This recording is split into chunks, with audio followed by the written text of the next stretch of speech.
You're live. Shalom. Shalom. First and foremost, as always, giving all praise, honor, and glory to Yahweh, Bahashem, Yahweh Shai, Bahashem, Kodash. Double honors to the apostle and elders, great millstone. Peace and blessings to the hopeful elect. All right, let's just get it. Hey, you got it. Did you put the screen lock thing on? Mm-hmm. I mean, flip your phone back. Yeah. What you want? Jeremiah 15 and 5. Because now these board talk like that. You see inflation, I believe I see on the news the other day, it's like up 40% if I'm not mistaken. If it's not 40%, then it's like in the 20s if I'm not mistaken. And all these things happen in the world, and our people acting like they don't see these things. But our people are going to have to be a part of these things. Well, I mean be a part of it, meaning that they're going to have to go through these hard times. You know, like over there in Russia right now, Putin's making people get drafted into the war. What happens when... What do you think is going to happen when that comes over here? Whoever Biden's going to make people get drafted. And the same thing that they're doing over there in Russia, where some of them is doing something where like they're having to break their arm so that way they don't have to get drafted. What you people going to do over here when you got to get drafted? And you women as well. Because you women all got equal rights. Anything a man can do, you can do as well. Well, okay, well, since a man can go to war, you can go to war as well, sweetie. That's right. It. What was that? You said 15 and 5? Yeah. This is the book of Jeremiah, chapter 15, verse 5. For who shall have pity upon thee, O Jerusalem? Or who shall bemoan thee? Or who shall go aside to ask how thou doest? Right. Now, this is happening during the when the Lord's going to bring the Babylonians against Israel, because Israel was going off and he had gotten tired of the wickedness, specifically because of King Manasseh, the son of Hezekiah, and the wickedness that he did for, I believe, 50 years that he was ruling. So that's why the Lord was bringing the Babylonians, because of the wickedness that he brought upon in Israel. But that still applies to this day as well, because the Lord's going to bring what? Evil upon people in these times. And when, matter of fact, you go up a little bit, start at the top, matter of fact. All right. This is Jeremiah 15 and 1. Then said the Lord unto me, though Moses and Samuel stood before me, yet my mind could not be toward this people. Right. So Moses and Samuel are two great men of the Lord, two prophets. And what? Even if Moses and Samuel stood before the Lord to plead on Israel's behalf, the Lord was not going to have mercy on them. Continue. It says, cast them out of my sight and let them go forth. And it shall come to pass, if they say unto thee, whither shall we go forth? Then shalt thou tell them, thus saith the Lord, such as are for death to death, and such as are for the sword to the sword, and such as are for famine, or for the famine to the famine, and such as are for the captivity to the captivity. Right, so that's what we're going to tell people in these times, because you didn't want to heed the word, you didn't want to take heed to the message that we were telling you. What? So we're going to say what? Captivity for the captivity, which could be them concentration camps. Famine for the famine, death for the death. Whether you die in these race wars or die in just, like, I think I seen it sometime this week on the news. Some guy stabbed another guy because he didn't tell him thank you. Yeah, Oh, you saw it, right? Yeah. He didn't tell him thank you for keeping the door open. The guy who held the door open. Oh, he's the one who got stabbed. So the guy who didn't say thank you is the one who stabbed him. Oh, okay. Yeah. That's some crazy judgment right there. Yeah. But it's spiritual, because when you watch the video and you hear the story, the guy who held the door that the other guy didn't say thank you for, he really brought it upon himself. Because after the guy kept going, he went on to continue and you know, piss off the dude even more. The they was tussling. Yeah, and then the dude still left him, and the dude who had the knife was getting on his bike to leave, and then this guy went outside with him, slapping him in the face and all that, and eventually, you know. Yeah. I think I just seen it when they was tussling inside. Like, damn, over not saying thank you. Yeah, I'm gonna just say thank you from now on. Yeah. Thank you. I mean, if you don't say thank you, you don't gotta say it. He ain't asked you to hold the door. You know. That's true. Now you lost your life. You in the spiritual realm, looking around like, yeah, I didn't let him go because he didn't say thank you. That's why you're here. That's it. Keep going. Yeah. As a matter of fact, go back to 5. Cut. So jumping down, Jeremiah 15, verse 5. It says, for who shall have a pity upon thee, O Jerusalem? Or who shall bemoan thee? Or who shall go aside to ask how thou doest? Right. Jerusalem is a people before it's a place, and that's talking about Israel. Verse 6. Thou hast forsaken me, saith the Lord. Thou art gone backward. Therefore will I stretch out my hand against thee and destroy thee. I am weary with repenting. Right, and that's what the Lord's gonna do. He's gonna his hand, meaning his power, through the angels. What's that? I'm not thinking. Ezekiel 9:4, 9:5. Yep. You want that? Yeah, come on, let's get that. Because that's what the Lord's gonna do. Because why? Because Israel's hard-headed and stubborn. They don't want to listen. You seeing all these things on TV. Putin getting ready for war. World War III. Yep. You seeing judgment all the time. Crazy things happen on the news, and people acting like they don't see these things. Man. Especially our people. But our people are the first ones to say, oh, see that? That's what's written in the Bible. See this and that. But okay, well, what are you doing to get ready for these times, man? Nothing. Not a goddamn thing. And you're going to get caught up in these things. That's why it says what? Who shall be mourning? Because when our people have to go through these things and they're crying and all these tears are coming upon their face, none of these other nations going to care for you, especially Esau, Edom. They're not going to shed a tear for you. They're going to be doing it. Oh, sorry. None of these other nations have ever shed a tear for our people. Especially with the whole Black Lives Matter thing. Anytime when people get killed in the street, what? They just put a face on that they pretend like they care, but they don't really give a damn about our people. Yep. You going? Yeah. Ezekiel 9, right? You want me to start at 4 or straight to 5? Oh, you get 4.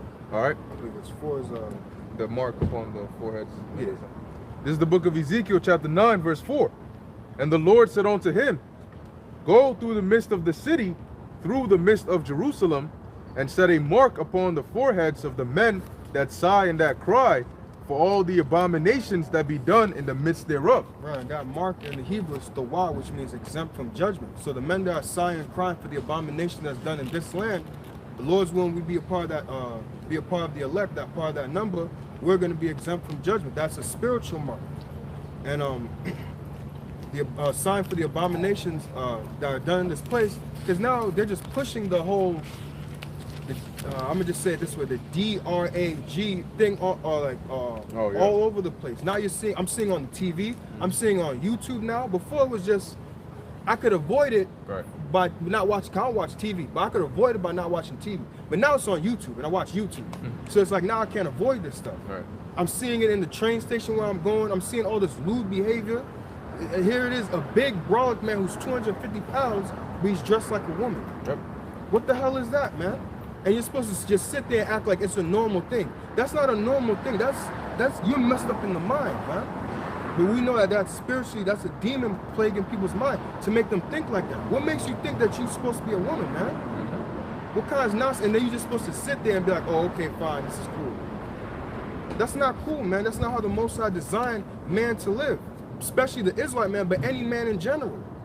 And you have this, the Edomites, what's the word I'm looking for? Perpetrating this upon the world? Perpetrating this upon the world, making it seem normal, man. But it's not a normal thing at all. Continue. That's right. Ezekiel chapter 9, verse 5. And to the others he said in mine hearing, go ye after him through the city, and smite. Let not your eyes spare, neither have ye pity. Slay utterly old and young, both maids and little children, and women. But come not near any man upon whom is the mark, and begin in my sanctuary. Then they began at the ancient men which were before the house. Right, so the Lord is going to send the death angels to not have no mercy, not upon a man, not upon his woman, not upon a child, nobody.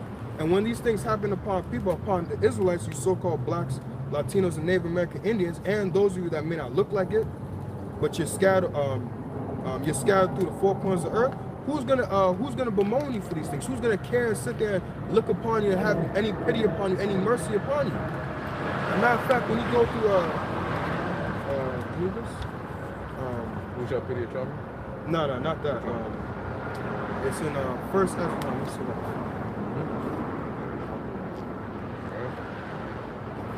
I'll get a quick, see if I can find it.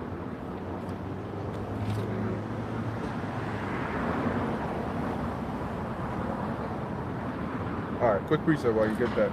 This is the book of Ecclesiasticus, or the book of Sirach, chapter 12, verse 13. It says, who will pity a charmer that is bitten with a serpent, or any such as come nigh wild beasts? Oh, you can speak. All right, so yeah, pretty much just like you were going into, who's gonna mourn for you, because the wild beast in this sense is metaphorical for Esau. All right, applying it now. So you've been warned, right, about the dangers of trusting in your enemy, and yet you still go and trust in him anyway. So when he turns around and bites you like he's getting ready to do, which he already bit a couple of people with the venom and gave it to them, when they start getting hurt and feeling the effects, who's going to feel bad for them? And a prime example is somebody sipping the Kool-Aid when we told them not to, and then now they start to feel some wild ass effects. Why should we feel bad for them? But just going back and looking at our history, looking at what we went through in this land, why would you trust them? Because like you said, right, the beast is Esau, and who's gonna pity a charmer when he's bitten by a serpent? Yep. Before the man of the Lord came out and prophesying on the streets, look at our history. This man has shown you that he doesn't like us. They've shown you that they hate us. Yep. You had it. I remember doing a video on it. This man called Dapper Dan was saying, "I know about the history of Tuskegee. I know about things like this, but we still got to trust the science and take the rolling up of the sleeve." His name's Dapper Dan. You can look up. You can probably look it up. He was like, "I know about the Tuskegee. I know about it, but guys, we still got to trust the science." Why? And still told people to go and roll up their sleeves, knowing about Tuskegee. Yep. But that's the wicked of our people, and they love to have it so. They probably still did it anyway, without asking questions. That's the problem. Our people don't ask questions. Somebody, if he comes out and says that, I know about this, that, and the third, but we still got to do it, the first question you got to ask, so why we got to do it? If you know about this, that, and the third, why are you telling us to do this? Ain't nobody going to ask that. They're going to go and roll up their sleeves and sip the aid. Con, when you talk to people, they always sit there and say things like, "Oh, I think we need to just stop thinking so hard. I think we need to stop thinking so hard about certain things. I think we just need to just chill out." But it's like, no, that's the problem. We don't have a lot of thinkers here in this world, man. Our people don't think at all. Well, I'll bring out this precept I want to bring out. It's kind of a little lengthy, but it says, 2nd Ezra chapter 1, verse 24, right? And when you read through this chapter, basically the Lord is speaking to Ezra saying, like, look, all the things that I've done for your people, and yet your people still turn their back upon you. Right. So I'm just going to get to like the main points. Verse 24, 2nd Ezra chapter 1, verse 24. It says, "What shall I do unto thee, O Jacob? Thou Judah wouldest not obey me. I will turn me to other nations, and unto those will I give my name, that they may keep my statutes. Seeing ye have forsaken me, I will forsake you also." And that's what our people do. Anytime they pass by here and they hear us speaking the word, and they don't want to turn back to the Heavenly Father, you're not forsaking yourself, as it's going to say here when I read down a little bit. But I'm not sorry, forsaking the Lord. You're not forsaking the Lord, but you're forsaking yourself, man. Because you're forsaking your only help. Because that's what the Lord is saying when he's going through this with Ezra. Like, look at all the good I've done for your people. When they were in the wilderness, did I not give them manna? When they were in the wilderness, did I not give them quails to their foe? Even though they were being all lustful and things like that. Many kings that I destroyed for their sakes. We had all this, and yet y'all still turn against me. Y'all still murmuring, "Oh, can he do this in the wilderness? Can he furnish a table? Can he do this and that?" Motherfucker, I opened up the sea for y'all. Yep. When Amalek came against us, who do you think gave you the victory for that? Who do you think put upon the curses upon Egypt? All of these things I did for you, and yet you still murmur and still complain. And that's what our people do.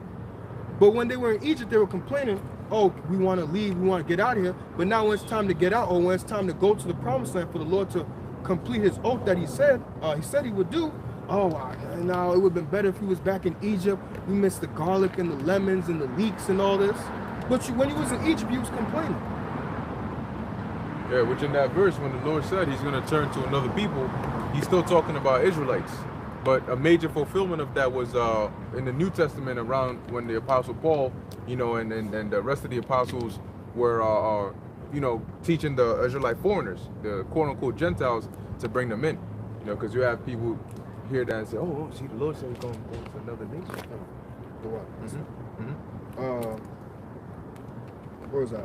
25, I'll read it again. "Seeing ye have forsaken me, I will also forsake you also. When ye desire me to be gracious unto you, I shall have no mercy upon you. Whensoever ye shall call upon me, I will not hear you. For ye have defiled your hands with blood, and your feet are swift to commit manslaughter." Verse 27, "Ye have not as it were forsaken me, but your own selves, saith the Lord." Like I was saying, our people is forsaking themselves. So when these things come upon you, some of our people is going to get drafted into the war. You think any of those guys, they're going to put a rifle in your hand and say, "Yo, you got to go to war." And when you have kids, they're like, "I don't want to go to war," this and that. Nobody's going to cry for you. You think when your house shot comes back, he's going to sit there and be like, "Oh, well, this is your lot, buddy. I'm about to destroy you." what was that? Second Ezra 13th chapter, when he said, when I perceived everything, I saw dust and smoke, and when I saw this, I was very afraid.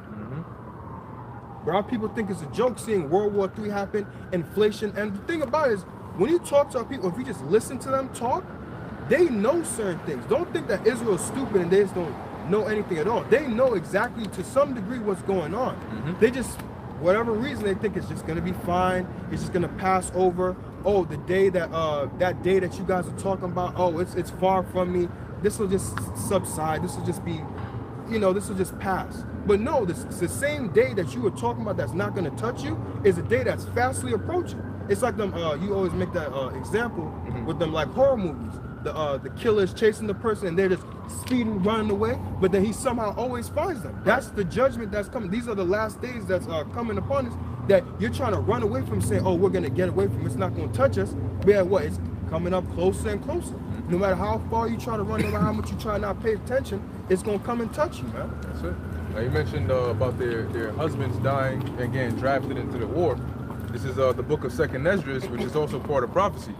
2nd Ezra chapter 16, verse 33. It says, the virgins shall mourn, having no bridegrooms, which shows you there's going to be a scarcity of men. Right? It says here, the women shall mourn, having no husbands. So a lot of them are going to be widows, either some that can't find husbands or some whose husbands are dead. And that fits with Isaiah 13 and 12, is it? I'll make them exactly more precious. Because now it said there's a scarcity of them. And I think when you even read in a different translation for Isaiah 13 and 12, it says, I will make men scarce, if I'm not mistaken. I think if you read it, you could search it. If it's either the NLT or, matter of fact, I got it. You could continue on. Okay. So that and that's a good point, right? Because the more scarce something is, the more valuable it becomes, right? Think about right now, somebody's not going to kill you over food. But in the time when food is scarce, somebody would kill you over food. So, because it's become more valuable now. It's like the abundance of it is like it's always around. But if there's less of it now, it's like I really need it. That's it. That's like what I don't know if you've seen that episode, but with SpongeBob with the water. Oh yeah. He's like, I don't need it. I don't need it. I need it. That's it. That's it. You couldn't hide it no more. Yeah, that's because I mean that's like how.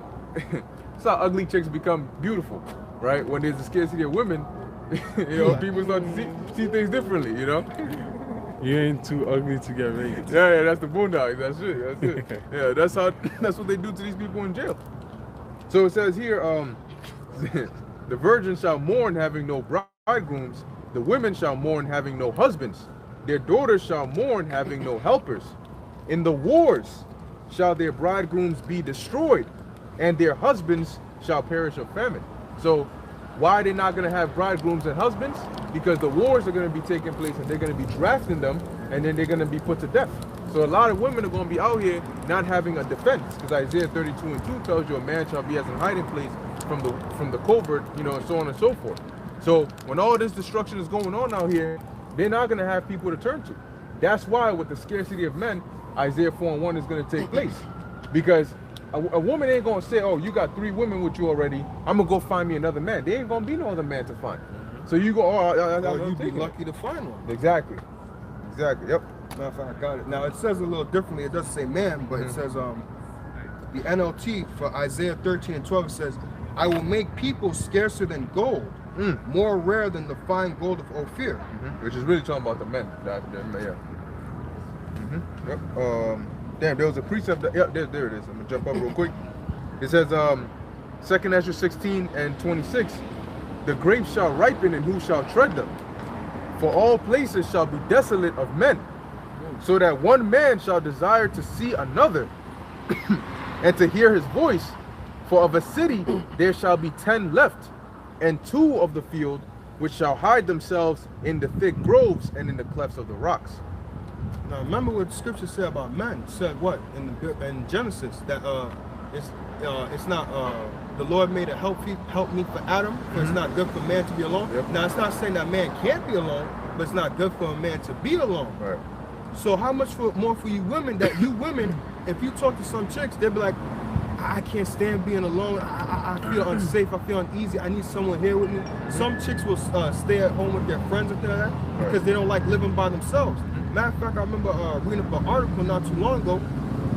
I forgot the numbers, the statistics for how many single mothers there are that's by themselves, have no man, no nothing, but it's a lot. So when these times come, where are you single mothers gonna go to for help? Right. You single mothers, not all of you, but some of you sit there and say, I don't need a man, I don't need no protection, I don't need no nigga and things like that. Okay, well when men act a fool out here in the streets, when men have demonic spirits on them, when they have that death angel on them, and they've been seeing you for years, walking up and down the street half naked, and they're like, finally, the day's come, baby. I likes you, and I want you. That's it. And we gonna do this the hard way. No, Exactly. No option. They're coming for you because you've been parading around the streets with no clothes on. Yep. And they finally see the day where I can get in that ass. Right. So what you gonna do? You gonna need a man, but not just any man, a righteous man, a man of the Lord that's gonna protect you. A man that the Lord, Yahweh B'Shem Yahshua, is dealing with and he's protecting. And if you're underneath his protection, he's also gonna protect you. That's how the Lord deals. The Lord is merciful like that. But some of you women think you don't. Think about it. We live in a backwards ass world where women think that it's not okay to be with a good man. A good man he's boring, he's not exciting, he's not fun. You can still have, oh, is it child? I think so.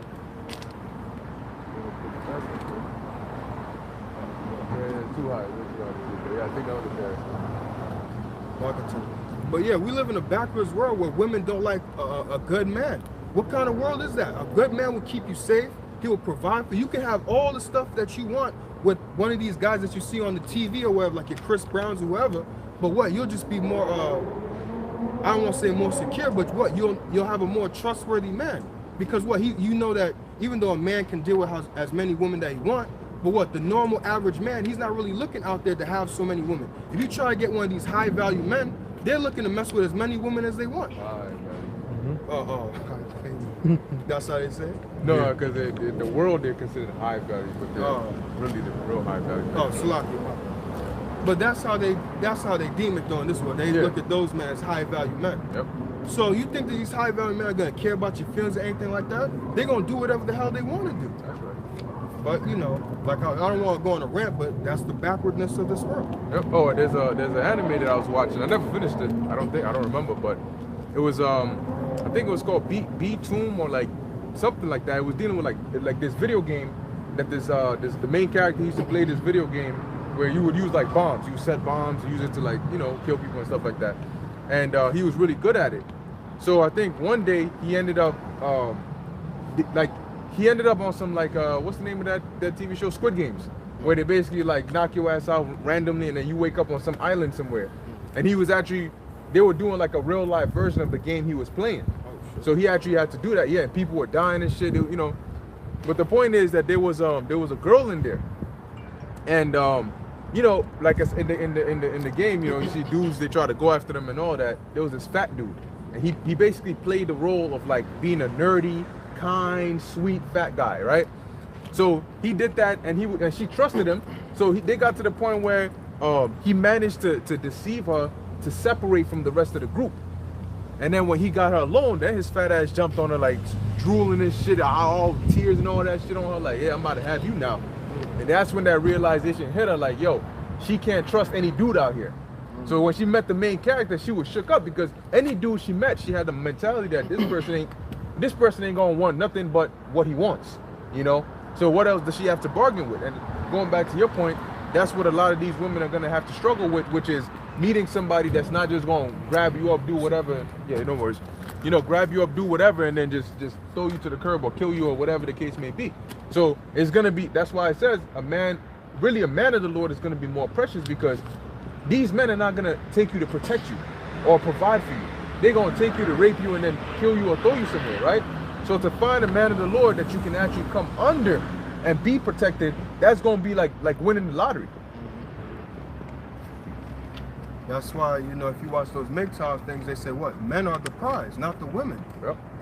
And that's how it was back in the ancient world, because what? The man had all what? Cause I was meditating upon this, because I was looking through Instagram, I was seeing like you women, Salak, you're not trying to go on a rant, but you women are literally getting away with murder. Yep. Like literally, can we get that precept, a woman shall compass a man? Yep.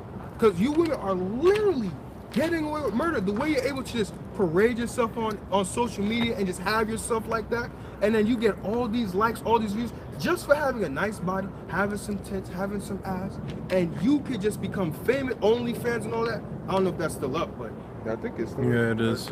and you could just get thousands of dollars just from just a month. doing. Some making millions a month. Oh, really? Okay, Yeah. I didn't know that. Those. All of that. And it's like you're getting away with murder. And then when a man tells you to cover up, you know, put on some clothes, dress modestly, you don't tell me what to do. You ain't my father. You don't control me. But yo, like as a man's supposed to have authority over his wife. That's why the man is the head of the household, man. He's supposed to tell you what to do. He's supposed to tell you, yo, don't go outside looking like that, man. I don't want other people seeing my goodies. Come on now, man. Yo, it's fine. They still going. Only you having it. They not touching it. I don't give a damn. A man's touching it in his head right now. That's it. Yeah, that's really the mentality you gotta be in. You gotta have at least some level of jealousy about you, because the Most High is a jealous power, and when you're jealous, it's hard for somebody to pull like a chick to put a fast one on you, because it'll be easier for you to detect if something is off, because your mind is always alert. Some women try to play the card on you of like, oh, if you are alert over her, then you're insecure about something. Yeah. And then so they do that so you can back off, and then they can turn around and take advantage of that. And then you say, oh, I was trying not to be insecure, but now she done taking advantage of you. Yeah, I had that once. I had to deal with that. As always, I'm very insecure.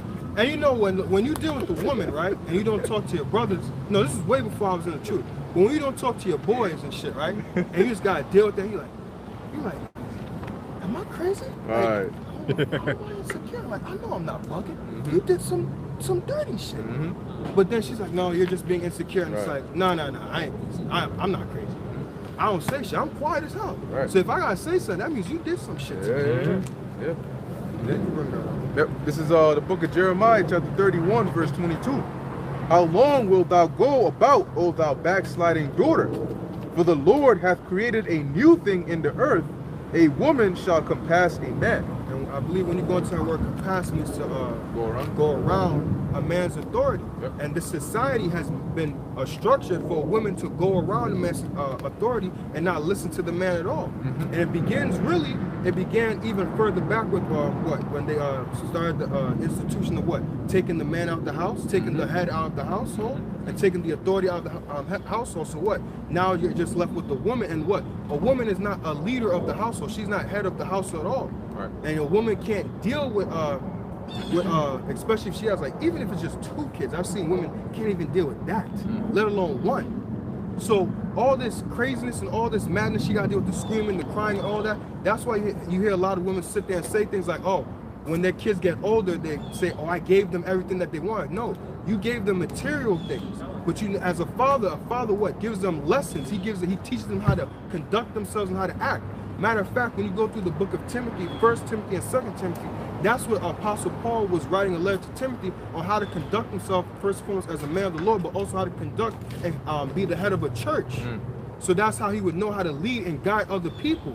And that's what a father does specifically for his son, and secondly for his daughter, teaching his daughter how to be a woman to another man. Right. But you don't have that when you have the man outside the house. And that's what this society has done. It's instituted where it's kicked the man out of the house, and now you have women just running out here all free. And now men are wondering, why are women like this? Why are they acting like this? Because there's no fathers in the house, or even if you do have a father in the house, he's not saying nothing at all. And then he's wondering why his daughter's getting whored out like that. Or some of them are even cool with it. Destroyed. Back in Ezekiel 9? Or you want to? Who's in Ezekiel? Stay utterly old and young. I think we finished that. Yeah. So we was back in Jeremiah 15 about, we'll run that back again? Or? Yeah. Yeah, get that straight. It says back in Jeremiah chapter 15, verse 5. For who shall have pity upon thee, O Jerusalem? Or who shall bemoan thee? Or who shall go aside to ask how thou doest? Thou hast forsaken me, saith the Lord. Thou art gone backward. Therefore will I stretch out my hand against thee, and will destroy thee. I am weary with repenting. Right, so the Lord's getting tired of holding back. Man, I believe it tells you that in, if I'm not mistaken, 2 Ezra 15 chapter. Can we get that real quick? The specific wording how it says it. hold my tongue no more as touching their wickedness. Yeah, That they profanely commit. Things are on the first few verses. 2nd Ezra 15:7. Therefore saith the Lord, I will hold my tongue no more as touching their wickedness, which they profanely commit, neither will I suffer them in those things in which they wickedly exercise themselves. Right, and when you look at it, Jake is the main one that really Esau uses to what? Promote wickedness upon the earth. With that, the DRAG stuff. Who do you think's the head of that? RuPaul? The do-rag. Oh, okay, yeah, we'll say the do-rag. Yeah, what a nice one. The do-rag. Who's the head of that thing, man? RuPaul. And a lot of women sit there and say, oh, that's my favorite show. You nasty bitch. I have to hear that once. Really? That's crazy. But you see, that's why another thing as well, you women you know, aid in this this society of things like this becoming normalized, because what? Once that demon comes upon it, and then, you know, I had to work with a guy like that actually at one of my old security jobs. Man. And when women kind of, you know, I mean, he was a weirdo, but some women was okay with it, and some women didn't say nothing about it, and what, they feel comfortable. When you get someone settled and they feel comfortable, now you think, oh, well, society accepts this, society's found this, Right. so I can come out the closet, I can be who I am. You know, this is my truth, accept my my reality or whatever. But that's not reality. That's Keep your ass in that closet. Ain't nobody wants to see you come out that shit. no. As a matter of fact, it's better that you do come out, so we can curse you, so Lord can judge you, unless you repent. That's it. Put a lock on that shit. Starve that nigga out. Yeah, it's literally nobody in the street, man. Yeah, like, what is that? That's what I'm wondering. I'm like, what's taking so long? God, they probably should slow down and turn it on.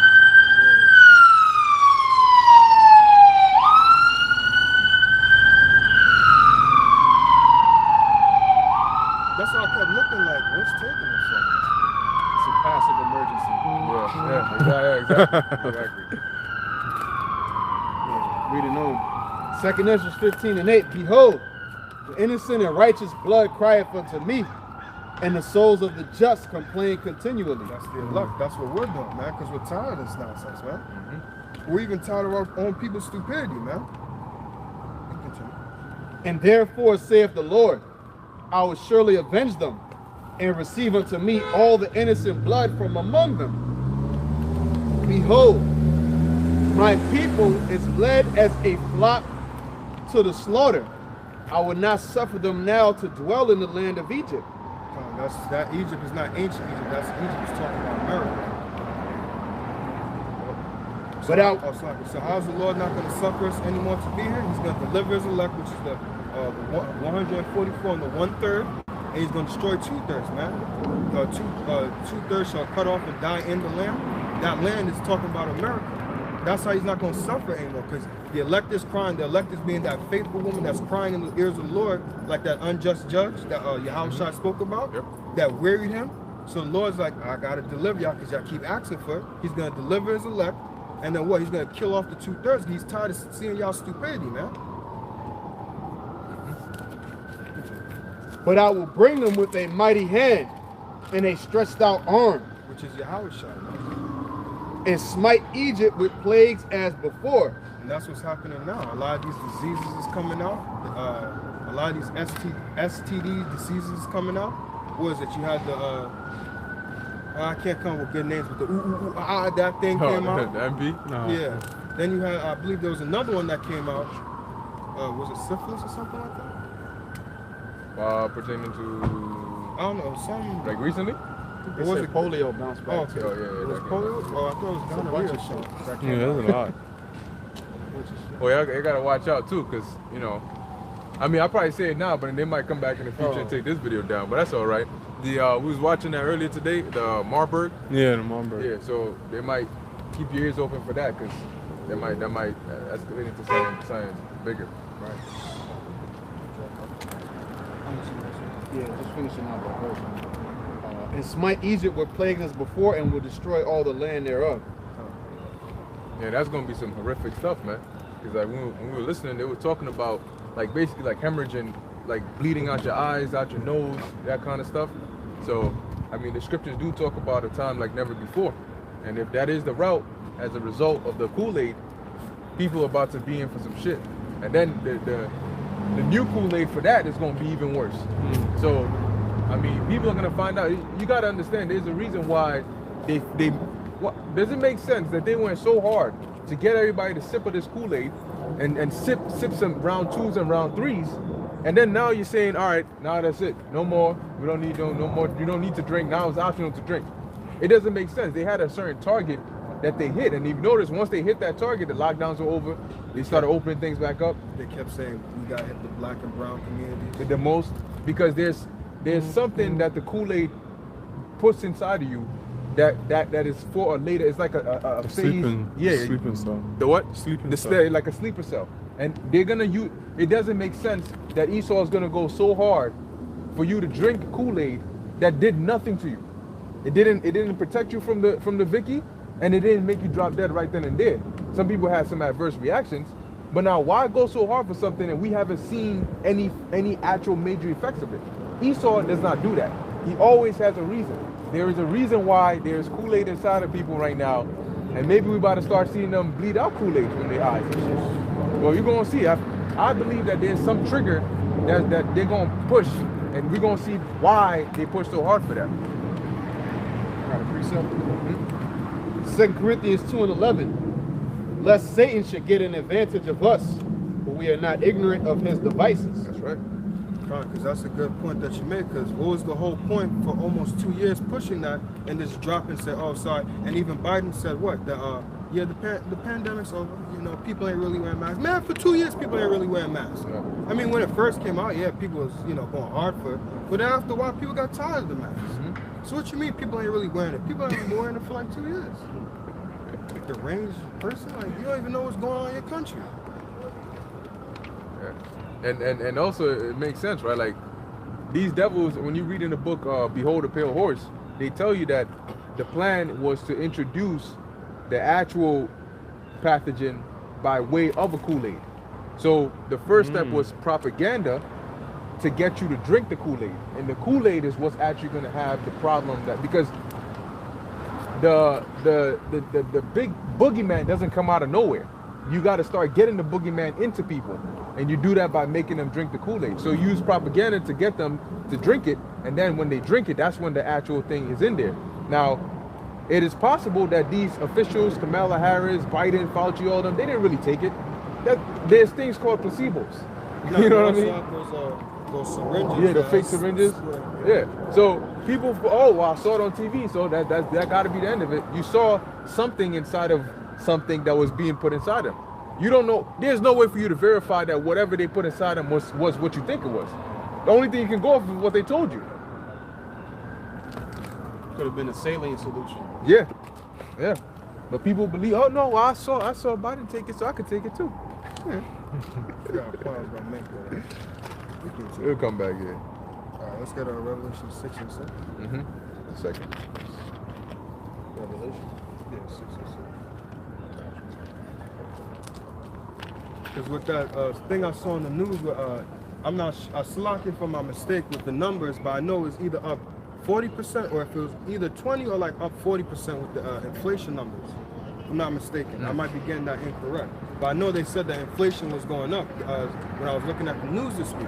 And that's right there in the scriptures. That's written in prophecy. Yeah, they're probably talking about like either like year to date, or like maybe they're saying like you hit like 40-year highs or so. Oh, I think that's what I was saying, 40-year highs. Yeah. But still, inflation is still around. Yep. Well, they're saying in the UK they're projecting, I think Citigroup and some other company was saying that it could hit around 18 to 22% starting early next year in UK. So. Matter of fact, before we get Revelation 6:6, can we get a Revelation 19 and 10? Yes, we can.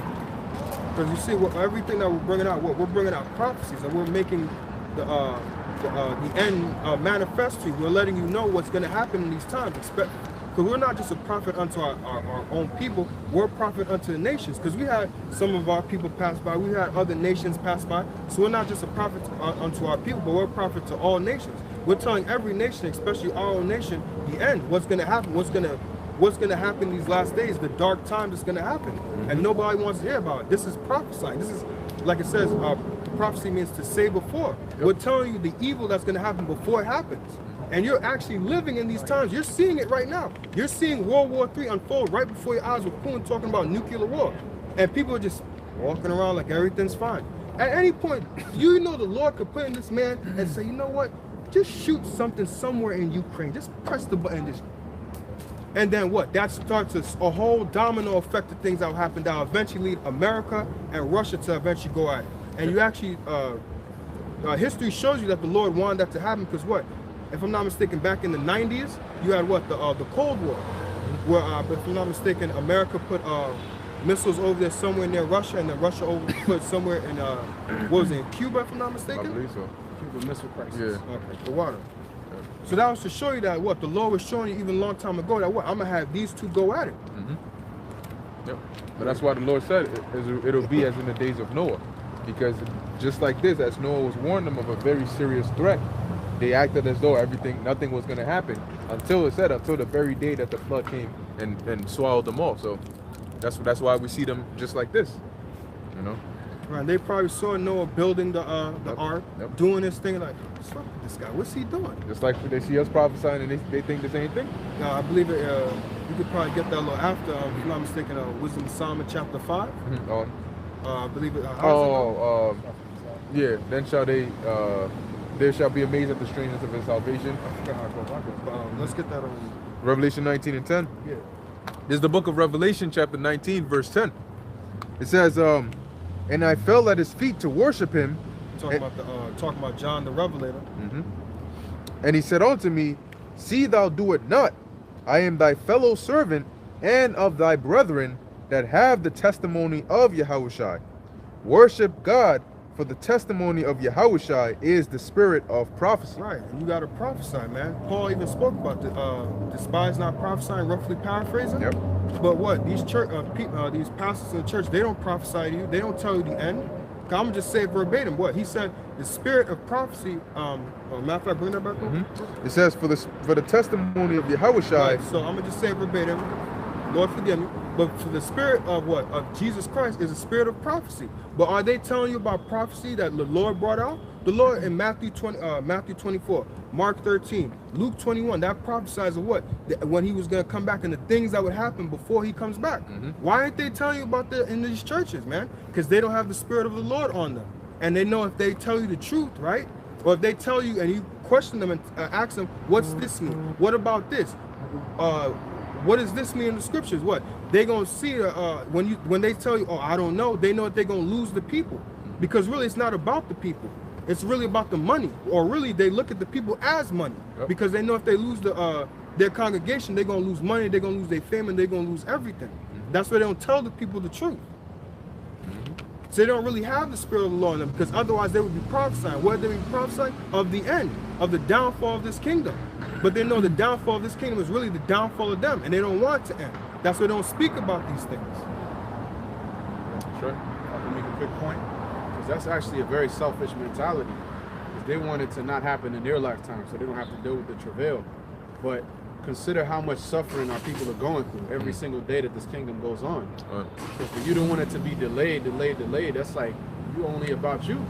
You're not about the bigger picture. Even the creation is in travail. Right. The animals are crying out. The trees are in pain. They're going to rejoice when the devil is put down. So sooner the better. Yep. Scripture said that the whole creation. Yep. Yeah, I found it right. Was that Romans 8? Yeah, it's Romans 8. For whole creation. Either 20 or 20. Yeah, I'm looking around 20. The expectation. There we go. I got it right here. I believe this is the book of Romans, chapter 8, and I'm gonna start at verse 19. It says, "For the earnest expectation of the creature waiteth for the manifestation of the sons of God. For the creature was made subject to vanity, not willing, but by reason of him who hath subjected the same in hope. Because the creature itself also shall be delivered from the bondage of corruption into the glorious liberty of the children of God. For we know," verse 22, "that the whole creation groaneth and travaileth in pain together until now." Yeah, I was gonna say to add it to your point that you made. So it is a selfish mindset. Really, the Lord bringing the destruction is love. You know, because if He didn't, we still be stuck in this pain right here. You know, it's like when somebody's shoulder gets dislocated, you know, and you say, well, I don't want to feel the pain of you popping it back in, so I'm gonna just keep on walking around with it. You're gonna suffer more the longer you try to avoid that pain. You need to have that it's a necessary pain. So you gotta have it. It's a one-time thing. So the Lord needs to bring this mass destruction on this place, or really on the whole world, to cleanse it, to cure it. And He's gonna do it by ultimately at the end by fire. But that's okay. Like Yahushua said, there will be no flesh left to save. Yep. And that's what happens with infection. When you don't take care of it, after eventually, why? It spreads and spreads and spreads. If it's like a serious infection, it can kill you. That's right. So just like Yahushua said, unless He shortened the days, there shall be no flesh saved. Mm-hmm. So, oh, no. cool. I'm gonna get a wisdom of Solomon. I'll read it. Okay. This is Wisdom of Solomon, chapter 5, verse 1. It says, "Then shall the righteous man stand in great boldness before the face of such as have afflicted him." Right, and that's what you're seeing right here. What you're reading in the scriptures is actually being manifested in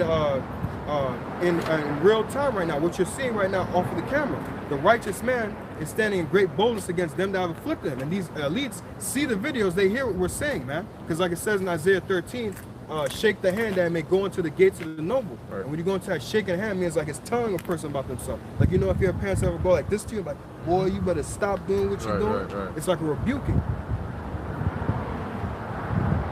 Continuing, it says, and made no account of his labors.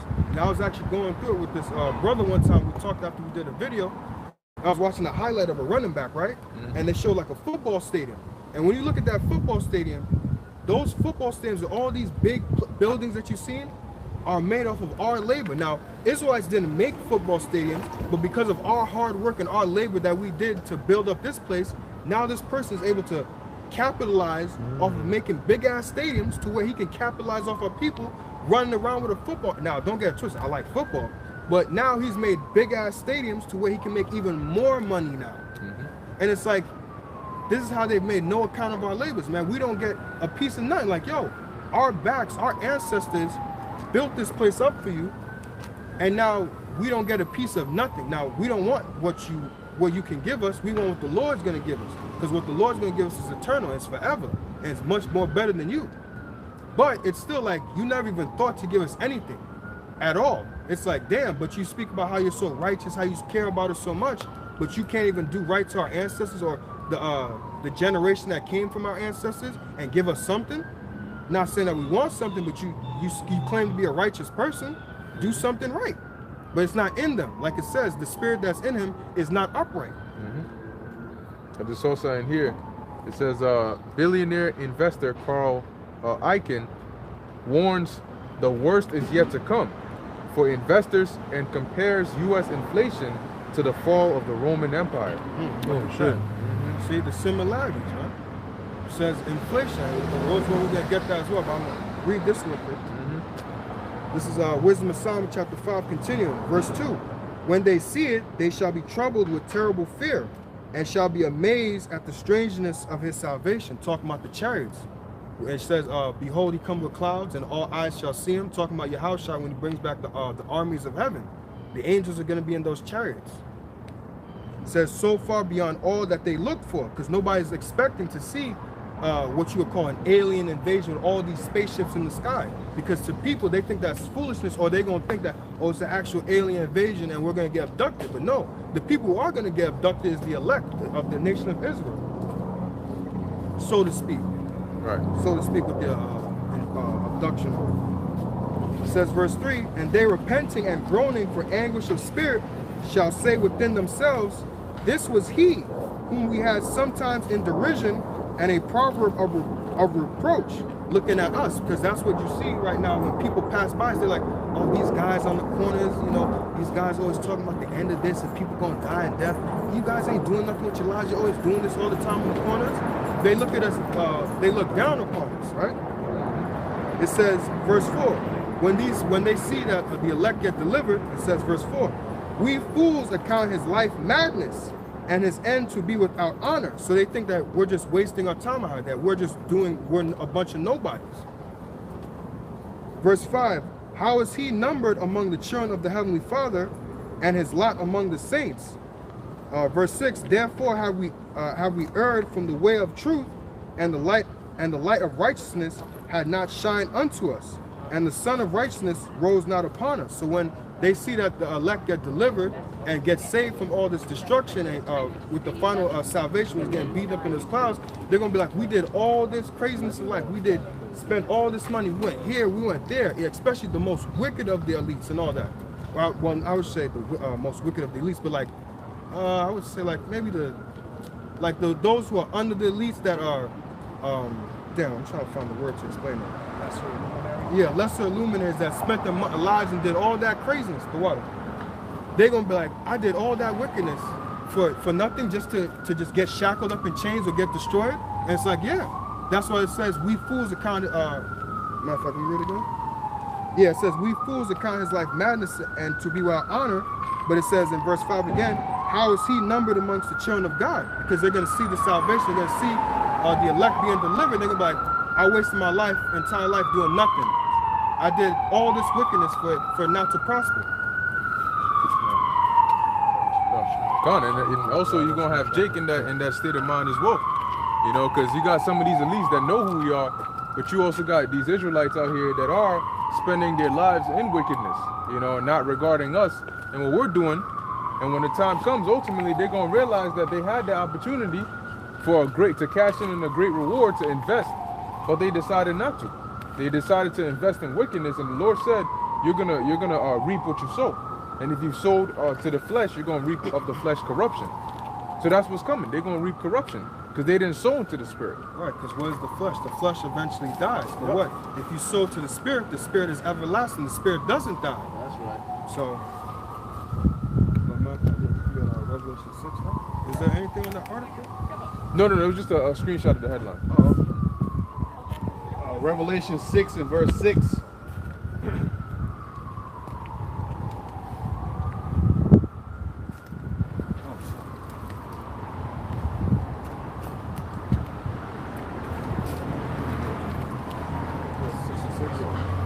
Revelation 6 and 6. And I heard a voice in the midst of the four beasts say, a measure of wheat for a penny, and 3 measures of barley for a penny. And see thou hurt not the oil and the wine. Right, and when you go into our word penny, it's a denarium, which was the currency of the ancient Roman Empire. And that deals with what? A day's wage. Now, you gotta look at it in modern times now, right?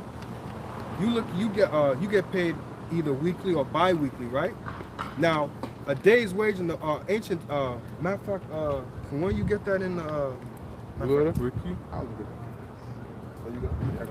I believe it was also for the centurion, and you know centurions got paid more than the average regular citizen, so it had to be a hefty wage.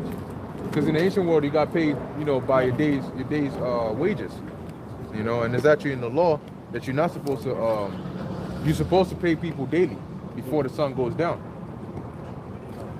But yeah, that was a day's wage back in the Roman Empire, but you gotta look at it now.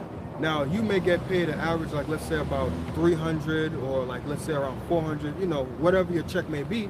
But now if what inflation is around, and what inflation is when the value of the dollar goes down, but what the cost of the goods that you want to buy have to go up, because what the value of the dollar is going down. So now it has to pretty much like in a sense compensate now. So you need you basically need more money to get your goods.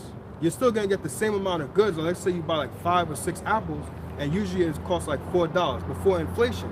But because the value of the dollar is going down now, you need more money now. So now it's gonna cost, let's say about $7 or $8 for the apples, but you're still getting the same amount of apples for more money because the value, the purchasing price of the dollar is going down. It's not as strong as it once was. If I'm not mistaken, if I explained that correctly. Yep. Got it. Revelation 6 and 6. And I heard a voice from among the 4 living beings say, a loaf of wheat bread or 3 loaves of barley will cost a day's pay. And don't waste the olive oil and wine.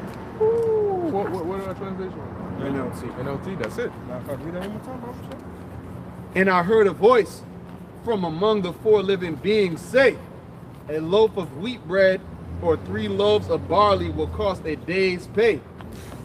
And don't waste the olive oil and wine. And the oil and the wine is the truth. That although all this is going to go down, that inflation is going to be around.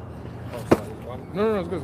That we're still going to have the truth. That the truth is still going to be out here for this time being until eventually the Lord takes us off the street.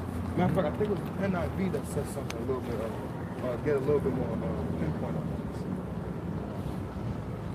So if you do a 9 to 5, you get paid 16, 17, 20 an hour, 22 an hour. You can calculate that, right? 22 times whatever, 12 hours, 9-hour shift.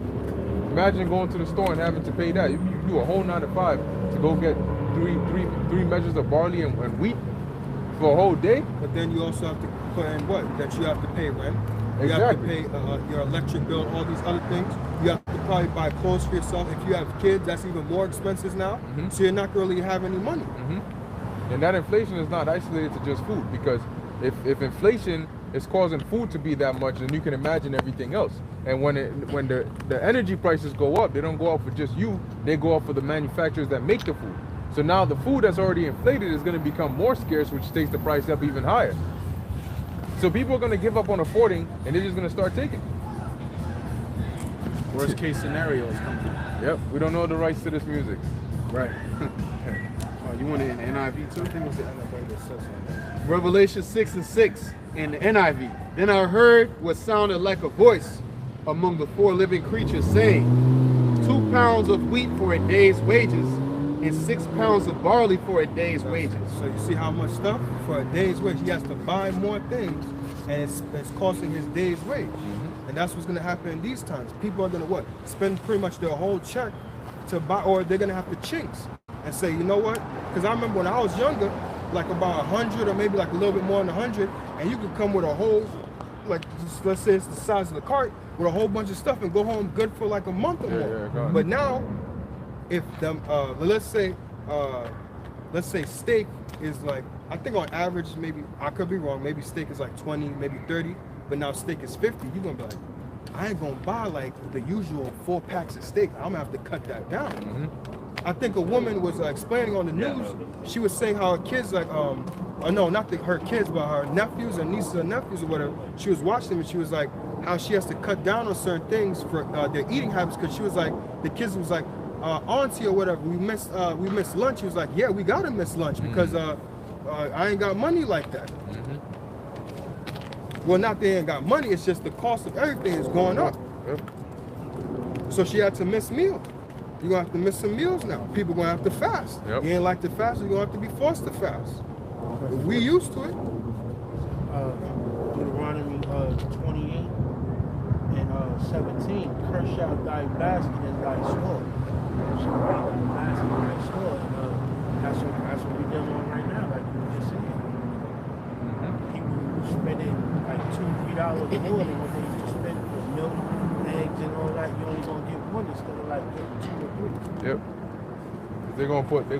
They're gonna start putting price caps, and people won't think that's a good thing, but that's not really a good thing, because when you look at countries that are economies that get destroyed by inflation, price caps are one of the last measures that they put in place, and price caps is gonna get to the point where it's gonna kill production, because if a business has to pay $20 in order to manufacture the product, but then the government says they got to sell it at $10, the business starts to lose money.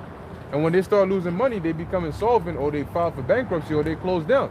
So the more businesses close down, now you ain't even getting anything at all. And that's going to lead the government to come in and give rations. And people, what they don't consider is when the government comes in and takes things over, they get more control. So have you brought that up?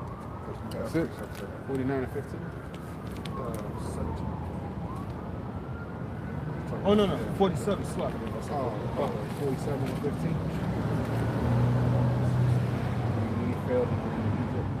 Yeah. But just going back to add on to his point where he just said, then this is going back to the time of Genesis with Joseph, when Joseph was made a governor in Egypt, and he interpreted the Pharaoh's dreams. There's going to be 7 years of plenty, which means they was going to harvest crops, harvest food, and then the 7 years of empty, which is going to be the 7 years of famine. And it got so bad in the land that eventually the people had to come to Joseph. The Pharaoh told the people, go to Joseph, and whatever he tells you to do, do it. And the famine got so bad in the land that the people started selling their cattle and all this and things like that. And then eventually it got even worse than that. We're going to read that. Genesis 47 and 13. I'm sorry, 13. And there was no bread in all the land, for the famine was very sore, so that the land of Egypt and all the land of Canaan fainted by reason of the famine. And like it says in Romans 15:4, for whatsoever is written aforetime is written for our learning. So this story, this account that happened in Genesis is going to happen again. And like the brother was saying, how when the government comes in and they start rationing food to you, that's pretty much what Joseph was doing to the people. And it got so bad that the people started giving their cattle and things away to Joseph just so they could have food to survive during the famine. But in this time, Esau's not going to want your car or your food or whatever. He's going to want your hand. He's going to want you to put your hand and say, look, I want to put something inside you. Yeah, I got precept, yeah. This is the book of Ecclesiastes 1 and 9. The thing that hath been, it is that which shall be, and that which is done is that which shall be, and there is no new thing under the sun. So the water, so brother for that. Right, so there's no new thing under the sun. So the same thing that happened back then is going to happen again. And so it's just not going to be about for cattle. It's going to be what? Like the brother said, Esau wants you. He wants to put something inside of you. That's how he's going to be able to have control over you. And like Esau going to be fleeced and they're going to be Chris Hansen. I like it. I want you. I watch your TV show all the time.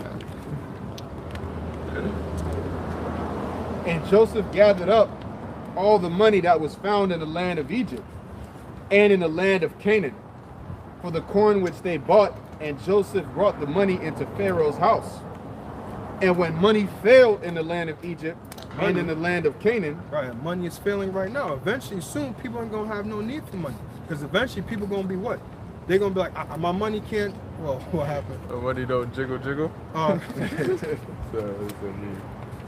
eventually the money's eventually the money's not going to be no good. So what? Eventually that's going to lead to what? Like it says in 2 Ezra 15, men shall, invading the houses of other people, killing them because of the lack of bread. Yep. You continue. back in Genesis 47 and 14 and 15, and when money failed in the land of Egypt and in the land of Canaan, all the Egyptians came unto Joseph and said, give us bread, for why should we die in thy presence? Right, and you can liken that today. What? It's going to, the famine and everything's going to get so difficult that people will literally look to Esau and say, oh, we need help, like help us, because what? Esau has always been seen as what? The man of salvation, the man that look at me, like I will help you. And he's going to sit and he's going to bring out that small little device that's going to be seen as salvation, that's going to be seen as, this is your help, this is what's going to get you by, this is going to, just put this in your hand and we'll be able to get you in the system and we'll be able to give you food, don't worry about it. But really it's all deceit, man. And that's the same thing that these Edomites did during the time of Antiochus Epiphanes. When you read in First Maccabees, the first chapter, when Antiochus sent his general and second command to go into Israel, but like it says, all was deceit. Yep. It was they ransacked Jerusalem and destroyed it. And they used sellouts to further their agenda. Right. Just like they're gonna do this time. Exactly. Back in Genesis 47 and 15, just finishing up that verse, for the money faileth. And Joseph said, give your cattle and I will give you for your cattle if money fail. Then so it went from transaction via currency to transaction via like the barter system, because now they had to start trading. And then eventually you see it went a step further. And in this time, people gonna give up whatever they can, but in this time, it's not like the government ain't gonna give a damn about your car. I got a brand new 22. I'm still paying mortgage, but I'll give you the car. They don't give a damn about. They're gonna take the car regardless. They ain't gonna use shit. But they got Humvees and tanks and all that. What the hell they need your car for? That's a part of the executive orders too. They speak of anything of private property will be seized. Yep. In these days and times, martial law, when martial law declared, whatever land, I got 43 acres of land, Rick Ross and all these rappers, that stuff will be seized. Yep. Yep. Just like Joseph did for Egypt. But this time you ain't gonna come and give it up. They're gonna come and take it. And if you got any food stored up, you a hoarder, they're gonna come in there and confiscate that as well. But it tells you that, from I'm saying, 16th chapter. Yep. Yeah. Yep.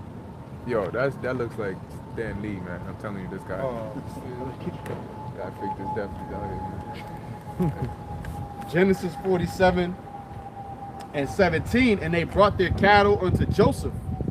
And Joseph gave them bread in exchange for horses, and for the flocks, and for the cattle of the herds, and for the asses.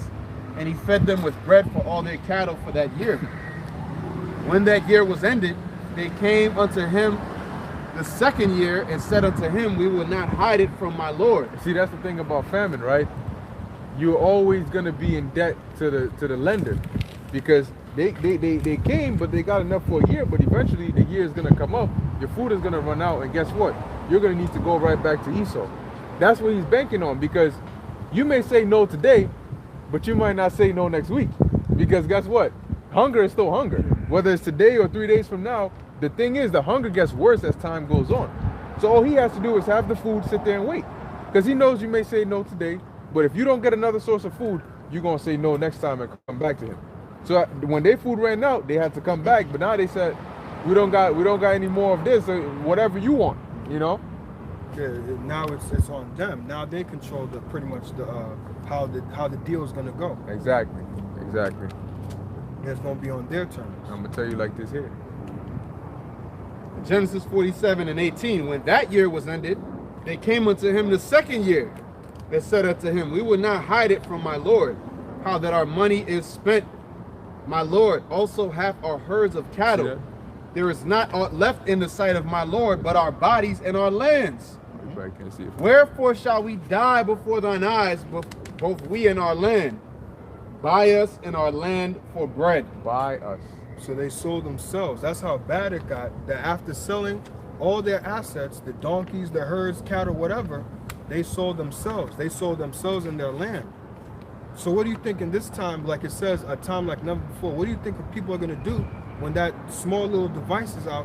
What do you think people are going to do in order to ease their pain? I remember bringing that out, I think it was last week at camp, how people are used to the normalcy of life, how they're used to this normal life being, redundant and going in a regular way. But what happens when things get crazy and it's no longer normal, and this is not how society normally functions? People are going to look for something to get back to that normalcy. People are going to want that, I need to get back at ease, because I'm not at ease right now, because people like comfortability, because America makes you comfortable. Read it again from the top. Genesis 47 and 19. Wherefore shall we die before thine eyes, both we and our land? Buy us and our land for bread, and we and our land will be servants unto Pharaoh.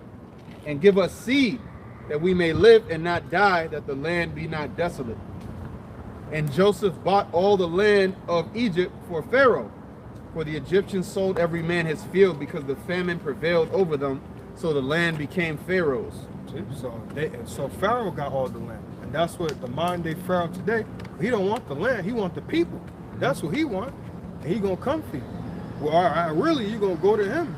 He ain't, like you say, he ain't gonna have to wait. People gonna come to him, because what? Famine caused that. You may not be hungry today, but you're gonna be hungry tomorrow. That's what the Lord said in Isaiah 65, my servant shall eat, because the Lord knows how bad it's gonna get. He's gonna have to feed us, man. Now, yeah, we may have to go through a test of being without to show our faith to the Lord, but eventually the Lord will feed us. Example of that is Elijah, when the Lord said, "Oh, there's gonna be I believe by the word of Elijah, basically there was not going to be no rain for about 2 or 3 years, if I'm not mistaken." And the Lord said, "Get thee unto a certain place."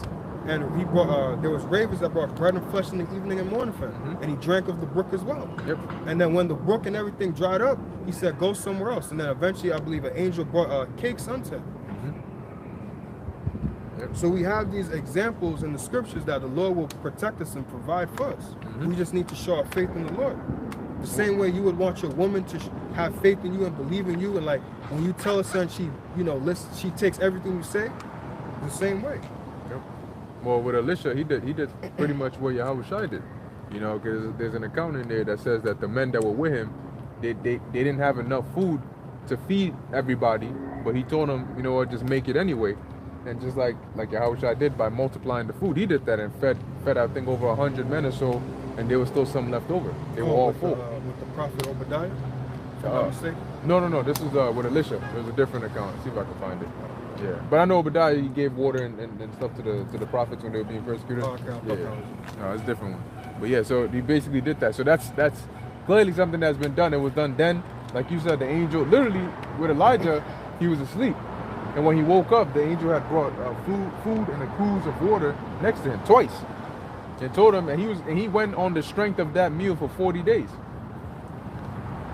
That's tough. Damn. Yeah. Can I have some of that? People can't even stop eating for like a minute. Yeah. 3 An hour. hours. Yeah, Yeah, 2-3 hours. They're yeah. already hungry. Trying to get a stop at a fast food restaurant and shit. That's why cannibalism is gonna come back. Because after the food's done, they're gonna look at people like the food. Yep. Or they're gonna look at objects, whatever it may be, like a tire, and eat it. Like we brought up that example with the cartoon. You know how the cartoons, when they get hungry and they start looking at a person like, Like a big piece of chicken. that person, like, how you look at me like this? They're not talking. They're just hungry. Licking his lips. Yeah. Then they coming after you. Yeah, because you see, all it takes is for something to snap in their head, and then for them to just, they got so hungry that they say, look, Logic what's the goes difference? out. Yeah, what's the difference between a human meat and animal meat? Meat is meat, right? It's not gonna look like it when I cook it. Exactly. And then once a cannibal, always a cannibal, because once they get that first taste and they condition themselves to say this is okay, this is not so bad, they're gonna be in a cannibalistic spree, because now they're gonna go from food scarcity to food in abundance because there are people everywhere. You know what I mean? So it's like that's what they're gonna start doing. If you have no problem eating people, you're not worried about a famine. You know, your food is in stock. Oh, don't mind if I do. That's it. And a human being is pretty decent Size. to read. So you can go for days. You get 2-3 people in your basement. That's a month's worth right there. Wasn't there a movie like that? I think so. That was a The son. Road. That was yeah. the The Road. son and the father. They went to the basement and the people was there. Yeah. I think you was gonna say something. Yeah, I was just gonna say, because these people in America are very overfed. So these people are gonna be looking like a fatted calf Right. that day, like- Yeah. And I had just looked up the Hebrew word, because in Job it mentions that the wicked become fat and they have collops of fat around them. And that the Hebrew word, I forget what it was, but it was like excessively fat and plump. Like, that's what these people are, bro. You know what I'm saying? What was the king that got killed? Eglon. That's He right. stabbed him. He couldn't pull it out. Yeah, Yeah, he was stuck yeah. in The dirt came out. Yeah. In And Judges, they- right? Yeah, in Judges, and they can't run. If a band of cannibals said, "Look, we're gonna target this one," it's like a lions going hunting, and they say, "You see all these people right here? You see that fat one right there? We're gonna catch him easily." If everybody starts running, this person ain't gonna know. They're gonna trip and fall down anyway, or they're gonna run out of breath. I mean, you might as well not even run in the first place. If they have a car, and you know you can't run 2-3 blocks without stopping to catch your breath, what do you think is gonna happen to you? And they're gonna come for you because you know you're on the bigger side of things. So, you know, they could do more. But that, like you said, that thing is coming, and more than likely you're gonna see more of like parents eating their children, those kinds of situations, because it's easier for a parent it happened in the past to eat their child. Their child can't fight against them, especially when they're younger and infants. And here it is. Imagine like a 6-year-old old enough to be able to think at least a little bit, hearing their parents at night discussing about, no, we can't do that. That's our only daughter. Oh, Sarah, we have no other option. We have to. You know what I'm saying? And you're like, what's going on? Daddy, mommy, no, go to sleep. Everything is all good. And she's boiling the water and shit. And he's sharpening the knife. Parents to do that. Now you gotta really ask yourself, do you know what a parent will do to protect their own child? So how hungry do you have to be for you to see, when you commit cannibalism, murder goes with it, because you got to murder the person in order to eat them, right? So how hungry do you have to be to murder your own child and then have the cojones to eat them at the end of that? Because it puts you in, oh, sorry. I was going to say real quick, my bad, so I got you. It puts you in an animalistic mindset because what? You got to kill the person, you got to bash their head in, and then afterwards, you got to just slice them up, start cooking, and then cooking them. Yep. All I see is food. And then the more you do it, the more you get used to it, and the more animalistic you get. Deuteronomy 28:55. So that he will not give to any of them of the flesh of the children whom he shall eat, because he have nothing left in them in the siege. He gonna be selfish with it too. That's crazy, man. Damn, you gonna eat your kids and then you gonna just be like, nope, all for me. Well, the account with the was it the two mothers? Yeah. They cooked one, but then the other one said, "Oh, well, give me your son now." It's like, no. You lost your mind, honey. But there was an account in the book of Josephus during the siege of Jerusalem, where the zealots burned all the food, so the people started starving. They started eating their belts and leaves and all of that. And there was a mother who, every time the zealots would come, they would take all the food that she had. So it got to a point where she looked at her son, and then she said, "Look, it's going to be cruel to try and I can't breastfeed you because I don't have any nutrients and none of that. You're not going to survive this anyway." So she killed her son, and then she cooked the son, and then she ate a bit of it. So when the zealots came in there, they was like, "Yo, what the hell? What's that smell?" Because when you boil or roast or whatever human flesh, it does not smell like when you cook or fry chicken. It has a horrible scent to it because human flesh is not supposed to be prepared as if to eat.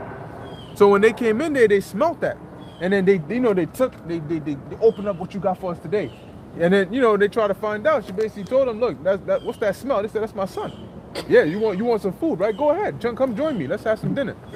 But she had basically, like, her mind had been so far gone out of desperation that she resorted to eating her own child, and it goes into detail as to how they ran out. They all ran out. Them big ass brolic zealots came in there with daggers and shit. They all ran out because they're like, this woman done lost her mind. Yeah, she might eat us. She might be a witch. So, yeah. Lamentations 4:9.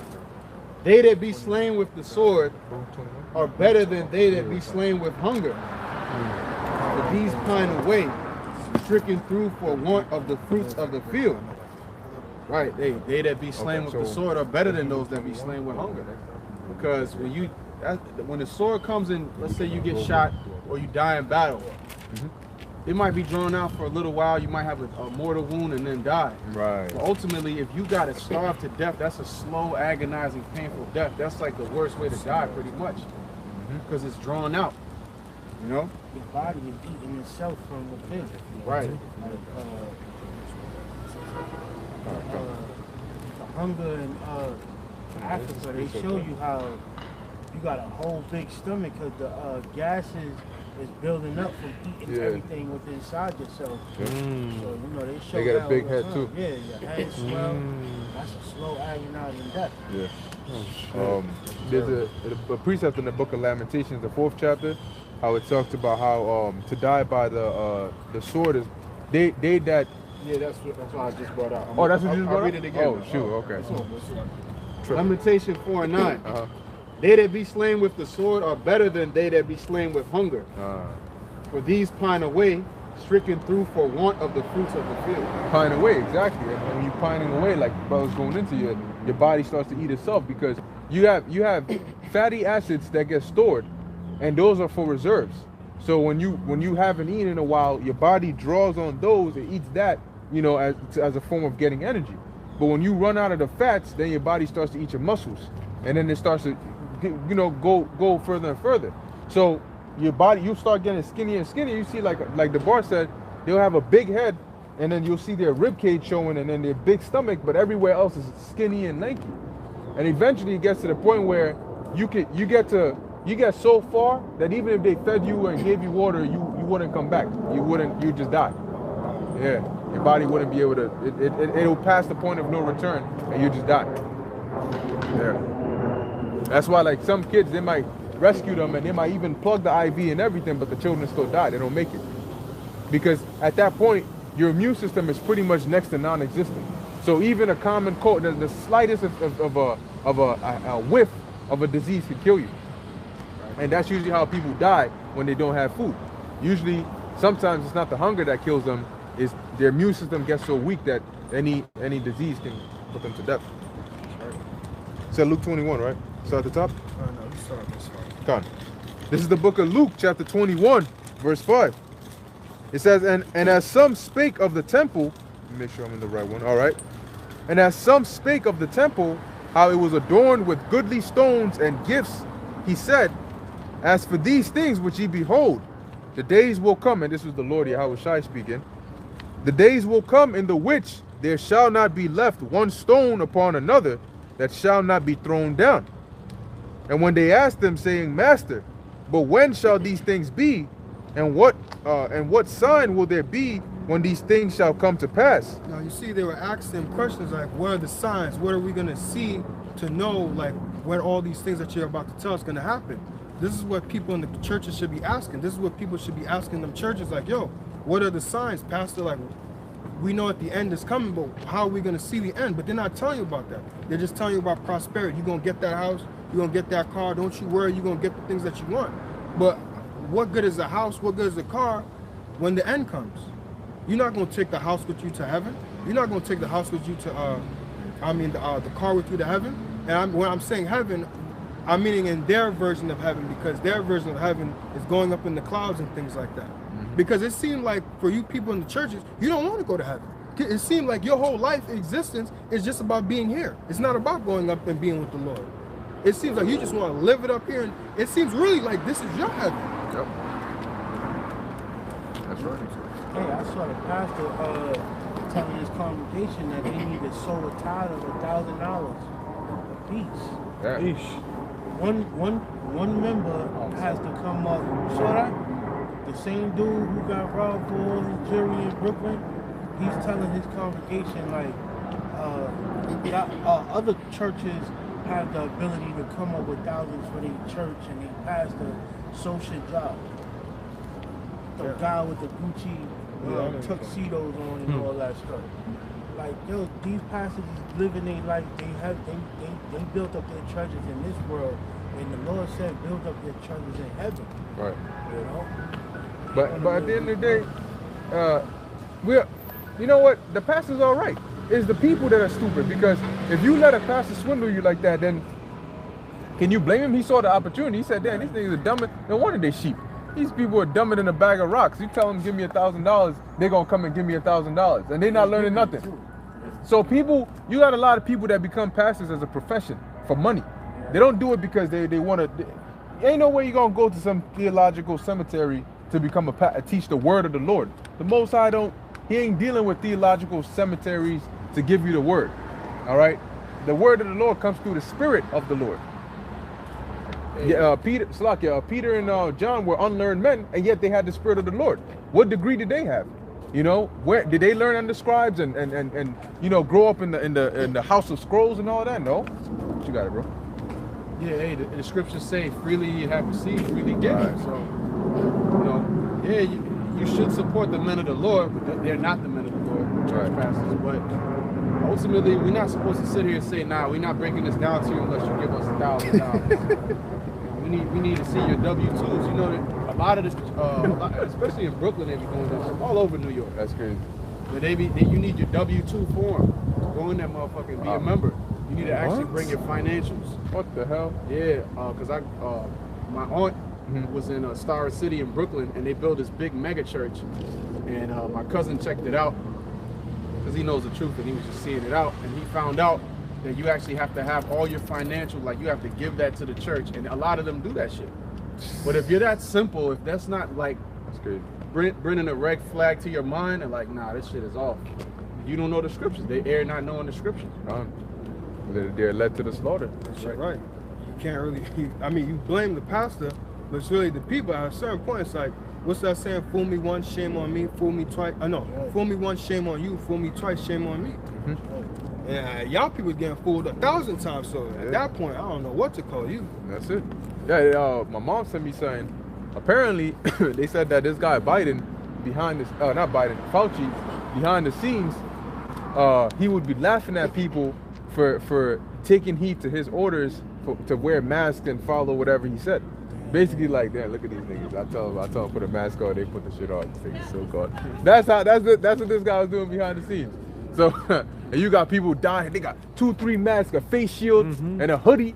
You know what I mean? And a hazmat suit just to go to the grocery store.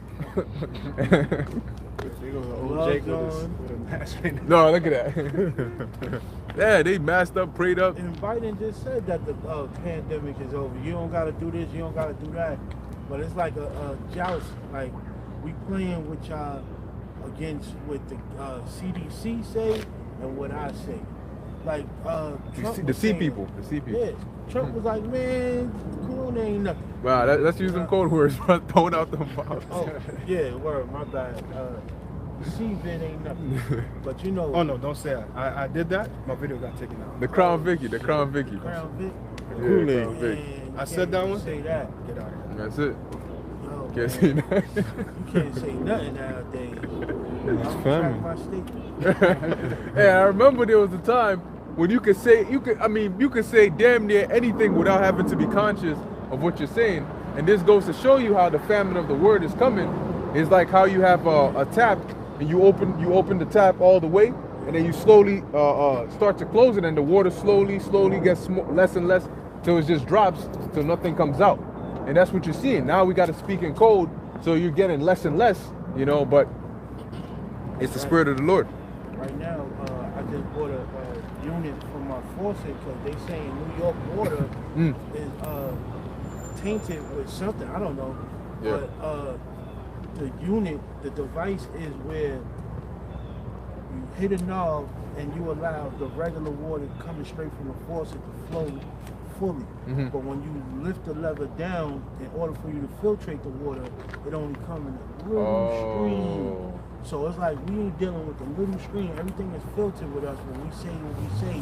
But you want the clean version and you want the truth, we gotta be speaking in code. We gotta go through the filtration system to weed out whatever they saying that we got the right to take your video down because of what you said. So it's like, damn, y'all really ain't getting none of the real truth.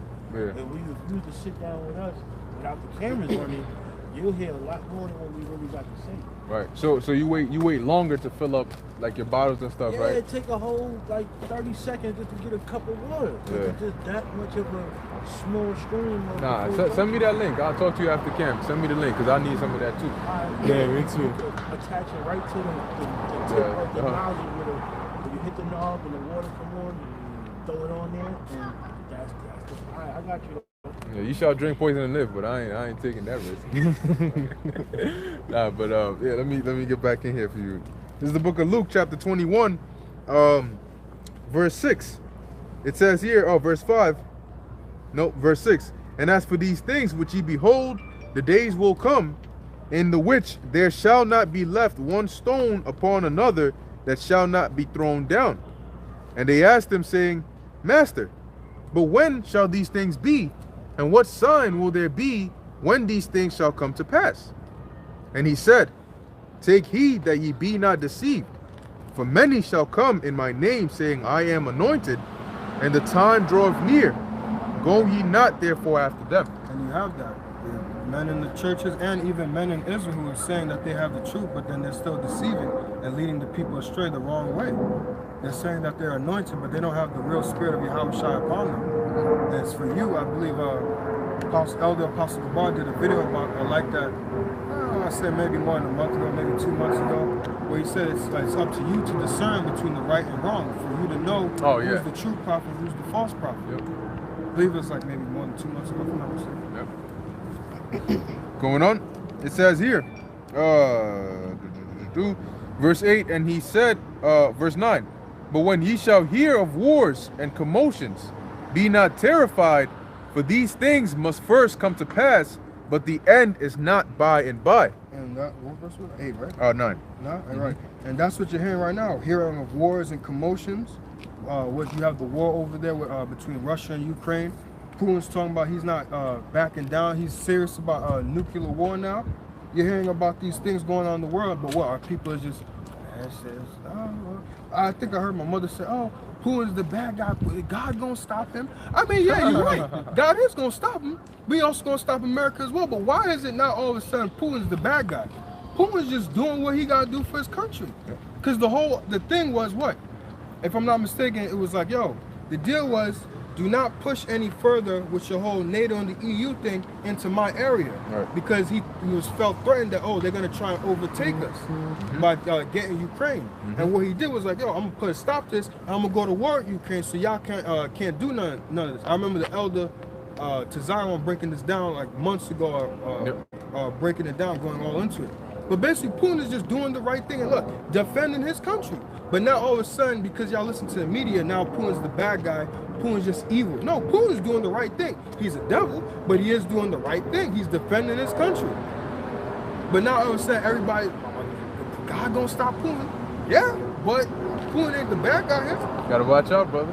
The men in black gonna come pay you a visit. It's like, hey, come on now. Yeah. But, what's it called? They said, I was listening to this podcast, and basically they were saying that pretty much the reason Russia went up in there so quickly was because they said that there was a Russian-backed Donbass, Russian-backed region in Ukraine, and Ukraine was actually going to go invade them. And I remember Russia said, we're not going to go in there unless they ask us for help. And when they did request for help, Russia went through the process of their Congress saying, look, you know, allow us to be able to go up in there and defend them. And then Russia said, all right, we're going to get up in here. That makes sense as to why the U.S. was so sure that Russia was going to invade on this day. They're going to invade on this. They're going to invade next week, Wednesday. How do you know that? Russia hasn't come out and told you that. Because they knew they had a certain trigger that they knew for certain the day we say, look, go up in there, Russia's going to be triggered to they're going to have to come up in here. You know, but either way, like you said, it's interesting because if the roles were flipped and Russia was the one doing that here near the borders of the U.S., they would have done, them missiles we would have been in the kingdom already by now, you know. But they would have been right to defend themselves. But when somebody else does it, no, that's not that they're terrorists. That's wicked. What about what you did to the other countries? You dropped Moab on freaking Afghanistan or so, you know. Hiroshima and Nagasaki, you dropped fat man and little boy, little man, fat boy, whatever they call it over there. No, you're not a terrorist for that. So they're hypocrites. God ain't gonna come after them. Right, he ain't gonna come after them. It's okay. It goes back to, sorry if I may, it goes back to just Christians in general and Americans just having a problem with prophecy. But that's what it all is. It's prophecy unfolding. It's the Lord's will. I heard a True News cat, what's his name? Wiles, something like that. The Devil, True News. Yeah, I'm not familiar. Yeah, I can send you out a video. But he did like he did a feature on this whole thing with Russia and the referendums for those regions of Ukraine, and he mentioned God doesn't want war. God doesn't want war. Motherfucker says he's a man of war. Now in our kingdom it ain't gonna be no war, but you're the devil, and you've won by war. You got on top by war. Your blessing is the sword, so it's only fitting that you go out by the sword. He that live by the sword shall die by the sword. But all of a sudden he's an expert on what God wants. But wait, God wanted war when you wanted war, right? But now God doesn't want war because you don't want war? Revelation 17 tells you that this is the Lord's will, because it says, for the Lord had put in their hearts to fulfill his will. That's it. That's it. That's it. Get around it. That's it. That's it. All right, I will make war with Amalek from generation to generation. Yahushua, I that am mighty to save. That what's that? In righteousness that he make war and judge. What are you talking about, man? Those that would not come before me and kneel before me, slay them before me. Bring them here and slay them before me. Yep. He's like his father. They both men of war. Yep. That's right. I come to bring fire on earth. What will I have already be kindled? That's it. That's how you know he's a so-called black. Only Jake would say something like that. Yeah. I come to set fire on earth. That's basically Jake saying, I come to set it off. Right. Yeah, exactly. That's a rap right there. Esau don't talk like that. You ever watch The Passion of Christ? Yeah, that shit. Man. But I was going to bring out that word commotion. And when you go into that word commotion, it says the outline of biblical usage. It says instability, a state of disorder, disturbance, or confusion. So when you're hearing about commotions in the world, you're seeing what? You're seeing instability in the world. You're seeing a state of disorder. If you go over there and look at Russia, what? Putin is now forcing people to get drafted into a war. People is breaking their arms so that way they don't have to go in the war. People is protesting against it. And what is that also going to, if I'm not mistaken, Proverbs, is it 28:2 or 29:2? When the righteous are in authority, the people rejoice, but when the wicked bear rule, the people mourn. Right. So that's telling you who's in rulership right now. Job 9:24, the earth is given into the hand of the wicked. Esau, Edom, Malachi 1:4, they shall call them the border of wickedness. That's right. That's right. And it says disturbance and confusion. You can go ahead. Just Cut. wanted to get that. Come. This is back in Luke 21, verse 10. It says, Then said he unto them, Nation shall rise against nation, and kingdom against kingdom, and great earthquakes shall be in divers places, and famines, and pestilences, and fearful sights, and great signs shall there be from heaven. If I'm not mistaken, I know Matthew 24 says that all these are the beginnings of sorrow. Yep. So the famines right now is happening. The inflation that's going to cause the shortage of food, that's just the beginning, but it's going to get worse. The nation against nation, kingdom against kingdom, you're seeing the beginning of it, but it's only going to get escalate and get worse to the point where it's going to be it's going to turn to World War III. Yep, that's right. Also, if I'm not mistaken, I believe Isaiah, Isaiah 19:2, where it says, I will set the Egyptian against the Egyptian. Yep. You're going to see that slowly but sure, but you were seeing that what? With the whole people, when you were seeing people on Biden's side, people on Trump's side, you're seeing Egyptian against Egyptian, which is basically just American versus American. That division that Yahweh shall say he was going to bring. You think I come to send peace on earth? Nay, I say, but division. Set a man at variance. With his foes. hustle. Yep. A man's foe shall be a day of his own household. Yep. That's why if you come into his truth and you try to tell people about this truth in your household, you're like, you into some cult, you into some, they're separated from, because when you was in the world and you was like them, you was at one with them. But now when you come under the spirit of Yahweh Shai, there's that division, there's that wall, there's that block there, to where you're no longer being like them. They're in the image of the world, so to speak, and you're trying to come into the image of the Son of the Heavenly Father. God damn. Yeah, we'll see. Yeah. That's man. It's lucky. It's all good. You trying to be in the image of the Most High, His Son. That's it. So you going one way in life, they're going in another way. So that way, can two walk together lest they be agreed? That's right. Now I'm not saying that you pick fights with your family and things like that, but you gotta understand they're going in one way in life and you're going in the other way. That's right.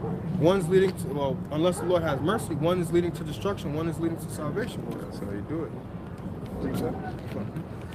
1 Peter 4:4, wherein they think it strange that ye run not with them to the same excess of riot, speaking evil of you. That's it. Yep.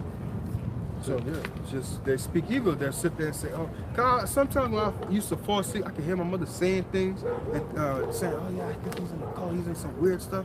He acts strange now." What the? I don't do nothing. Right. I do the same thing. Just go to work. I read more now. What's so bad about reading? Right. Didn't you tell me when I was growing up, go to school, read your book, study? I never used to. I hated reading. Now I love reading. But now I'm evil because I want to read now. The scriptures say they speak evil of dignities and things that they know not of. So that's why they don't understand. Also going back to Wisdom of Solomon 5, the prophets are always going to be looked down on, Right. are going to be the offscouring of the earth, get shitted on. Everybody going to think we're bums. I done had people come up on the highways and give me $1, not because they think I'm preaching the truth, because they think I'm homeless, But hey, that's all part of the walk that we in. Rakatha Yahweh Shem Shai. So going on, back in Luke 21. Back in Luke 21, verse 12. But before all these, they shall come. They shall lay their hands on you and persecute you, delivering you up to the synagogues and into prisons, being brought before kings and rulers for my name's sake. So see, that's the second time. They probably went and did a U-turn and came back. No, it's a different. This man is drinking Pepsi. He's chilling. Verse 12, it says, but before all these, they shall lay their hands on you and persecute you, delivering you up to the synagogues and into prisons, being brought before kings and rulers for my name's sake. Right, so we're going to have to be brought to before governors and kings for a testimony, and it shall be a testimony for us. But like Yahushua said, meditate not upon these things, for The same hour shall be given you. for in the same hour shall be given to you. For it is not ye that speak, but the Spirit of your Father that speaketh within you. That's right. So when we have, Lord's willing, if we're those men, and we have to give a testimony for what we believe in, the Lord's going to give us a word that our adversary shall not be able to gainsay nor resist. And in that day, just know the Lord's going to put a mighty words in your mouth to speak against these people, man. That's it. Whether it be your family members, whether it be whoever. I'm not saying you're going to go in front of Biden. Whoever knows how it might be. But whoever judge or whoever you may be brought before, or if you have to be beheaded, who knows the words that the Lord's going to put in your mouth to give a strong testimony from before you go out. Yep. Or before you get locked up in prison. To a point where these guys can't say nothing at all. Oh, sorry, my bad. To a point where these guys going to just sit there and say, just lock them away, because I got nothing else for that. Like Agrippa. It's just put him away. He says some shit. He put us all in our place, but we're not going to give him that. Just lock him away now. But I think the bar is saying first. Just to land back off what the brother was saying, preacher, I had the spirit, because I had something similar to that in Matthew 24, verse 9. Then shall they deliver you up to be afflicted, and shall kill you, and ye shall be hated of all nations for my name's sake. That's why I was like, that's the spirit, because the brother came with a precept yeah, for his name's sake. And the Lord have his men to be martyrs, set out to be martyrs. Like, the elect might be given up. I mean, not even might. It's a definitely that the elect shall be, broadcast as a martyr to the whole world out of fear to make the world, like the shock value. Those guillotines and those things is waiting for us, man.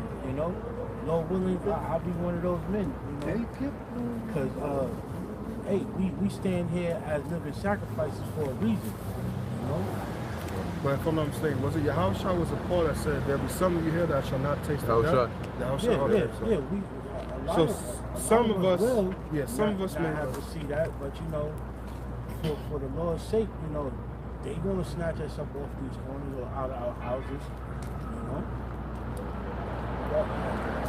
Yeah, I got a precept on what you said. This is Matthew 10:19. But when they deliver you up, take no thought how or what you shall speak, for it shall be given you in that same hour what you shall speak. That's how you do it. from the Heavenly Father. This is Luke 21, jumping down to verse 25. It says, and there shall be signs in the sun, and in the moon, and in the stars, and upon the earth distress of nations, with perplexity, the sea and the waves roaring. Right, I've been seeing a lot more blood moons lately as well. Joel, if I'm not mistaken, speaks about that. Joel, the 2nd chapter. Those are signs from the Heavenly Father letting you know that the end is coming. It's nearer and nearer. These are the signs in heaven. But what the Lord say through Jeremiah, be not dismayed at the signs of heaven, for the heathen are dismayed at them, because we're supposed to know what it is. That's right. We're supposed to know that this is how the Heavenly Father communicates. Come on. Verse 26. Men's hearts failing them for fear, and for looking after those things which are coming on the earth, for the powers of heaven shall be shaken. Right, and the powers of heaven is these rulerships, because the Lord's going to shake them up. Continue. Come on. Going on, it says, verse 27, and then shall they see the Son of Man coming in a cloud with power and great glory. I believe I quoted that scripture earlier. Behold, he cometh with clouds, and every eye shall see him. When he comes back with the chariots, he's going to be on that fathership, that large chariot that Ezra saw, that he couldn't see the end of it. And there's also going to be the other chariots that's coming. With the thousands, I believe, I forgot where it's written, but with the thousands of heaven. Psalm 68 and 17. The water. So that's what that's talking about. That's when the Lord comes back. But these pastors in the church, they ain't telling you that. Everything they're telling you about is like, the Lord's going to come back. The Lord's going to come back. But what is his return going to be like? Right. What is it? That because what the disciples asked him, what was going to be the signs? What's it going to be like when you come back? Right. But why are these people in the churches not asking that? But they're telling you, hey, you gotta give $1,000 now. Yep. Per person. And it goes to show you how this is the Spirit of the Lord, because in order to remember these precepts, you gotta have like the mindset. You got brothers that don't have the best memory, and yet when you're in the Spirit and you're going through, you somehow always seem to remember. Even if you don't remember the exact verse, you might remember the chapter, or you might know what precept it is you're looking for. You might remember the wording, and to remember all these things, because these precepts are specific. Certain precepts speak literally about specific things. So to be able to remember book, chapter, verse, that's the Spirit of the Lord. That's why people look at it and they're like, even if they don't agree, they know that there's something behind what we're doing, because in order to know the Bible just like that, that's not easy. Yeah, it shows you we're in the same spirit like the men of old, because what Paul did that. Yep. He would always say, as it is written. Yep. He wouldn't quote and say, okay, as it is written in Daniel this or Psalm this, but he would say, as it is written somewhere, and then he would quote it to the best of his ability. And then you would have to do your diligence and go find where it is. So I'm like, oh, okay, that matches up with that. That's what he was talking about. Yep. Yeah, because back then they didn't have it in book, chapter, verse form. They had it in scrolls. So like even the Church of Berea, that's why they were diligent, because when Paul says, for example, as it is written, so on and so forth, they had to go and search. That's why it says they searched the scriptures. They couldn't just go and do a word search, because right now the phone will do it for you on Blue Letter. It will do the search. But in the ancient world, there was no Daniel 5 and 10. You had to go read the whole scroll with every part in there to find the one verse that the Apostle Paul was talking about. So that takes a lot of diligence, you know. But going back, this is Luke 21 and 28. And when these things begin to come to pass, then look up and lift up your heads, for your redemption draweth nigh. All right. And just to add on to that, because that movie, I seen it finally, Nope by Jordan Peele. Oh, yeah? And when every time the chariot would be above them, they're like, nope. And they would just look down. I'm like, oh, okay, so that's what you're trying to do. You're trying to subconsciously put in people's mind that anytime they see a chariot, just be like, nope, I ain't looking at it. Because the thing with the chariot, not to sorry or spoilers, no, I'm the spoiler guy, but when you look at the chariot in the movie, it would attack you. But if you don't look at it, you keep your head down, it wouldn't attack you. That was the whole thing of the movie. Because that's why I'm wondering, like, why is the movie called Nope? And every time you see like the trails, they're like, nope. And they would just look down. But what Howard Shot said, look up, for your redemption draweth nigh. So that's like a little subconscious thing that try to put it in your mind when you see this thing. Like, nope, don't look up, it's gonna kill me. But nah, this is our redemption. Yeah. Well, there's that. I think there was that movie, Don't Look Up. Yeah, that was on Netflix. That's Oh, all I was yeah, just yeah. gonna say, too. So it's all about not looking up, but that's where our salvation. King David said that, right? From the hills, right? From whence cometh my salvation. You know, so they, like you said, they're trying to subconsciously put it, because at first they denied it. At first they said no, UFOs don't exist. The all that stuff, they're not what you think they are. But then when they got to the point where they can't deny it, they said that there was a whole bunch of UFOs that showed up in Ukraine, you know, and they can't deny it. And that has to be like the second time, because I remember doing a video on UFOs showing up in Ukraine a couple months back, and then just recently there was another sighting. But now that it's too much and they can't cover it up, now they got to come out and tell you, yes, these are real, but you know, now we got to demonize it. You know, oh yeah, it's real, but they're not friendly. They're the enemy. They could be Chinese and Russian or some extraterrestrial beings, and we don't know if they're here for peace or not. I mean, according to prophecy, we know that they're gonna go to war with them, but the reasons they're gonna give the people is gonna be different. You know, but that's okay though. See, that was it on that. I don't know if you had anything else that you wanted. Brothers, had any other precepts? Closing precepts? I Real got quick. one. Yeah. No, good, Tristan. Ezekiel 33 and 6. But if the watchman see the sword come and blow not the trumpet, and the people be not warned, if the sword come and take any person from among them, he is taken away in his iniquity. But his blood will I require at the watchman's hand. That's right. Yeah, so going back to what we spoke about, that's why coming out here on the highways is so important, because it has to be the true watchman to come out here and prophesy and let our people know whether they hear or forbear. You know, whether you receive it or whether you turn your back to it, we are set up for the defense of the gospel, either way it goes. So those are these false prophets out here that's not warning the people. yeah, your congregation is going to perish, but their blood will be required at your hand. Right. You took advantage of them, and they were dumb enough to believe you, but their blood, I should say, is going to be required at your hand. So those that follow, I forget what scripture that is, that he that follows the flock and the shepherd will be destroyed. I think maybe in Jeremiah might Right. be. Yeah, but I know what you're talking about. Yeah. Yep. That was it on that. Now I got one more precept, because going back to the title, you know, you ain't get no help is coming for you, and ultimately that's for those that do not put their trust in Yahweh Ba'Shem Yahushai.